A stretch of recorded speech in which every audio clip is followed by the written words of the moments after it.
Қайырлы кеш, құрметті отбасым. Қазір шашыма майонезден маска жасағалы жатыр. Малдың жол жасағанда күшті болып қапты. Қазір сіздерге майонезден маска жағып көрсетем шашыма. Ешқандай қиындығы жоқ, оп-оңай. Қандай майонез алғанын барлығын салам сторисқа.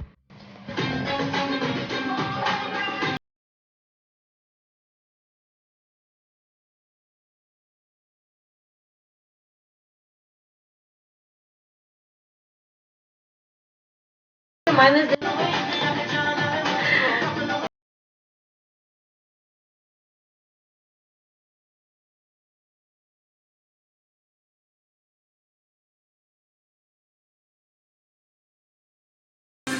шашым күшті болды, қыздар.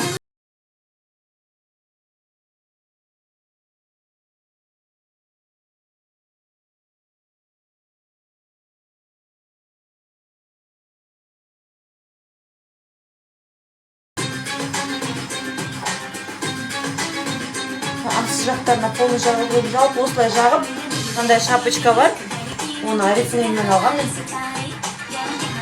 Осыдан кейін где-то 40 минут 1 сағаттан кейін жуып тастайсыздар, жақсылап жуасыздар, өйткені шаштарыңыз майлы болып қалуы мүмкін. Және де осы майонезді қолданғалы бері бір-ақ рет қолдандым, шашым өсіп, кішкене мына тіріліп, осы неде прическа жасаған кезде электризовались они, прям бит кететін. Қазір күшті болып жүр. Майонезға рахмет деп айтқым келеді, және де майонездің составтарында не нәрсе болатын сториске жазып кеттім.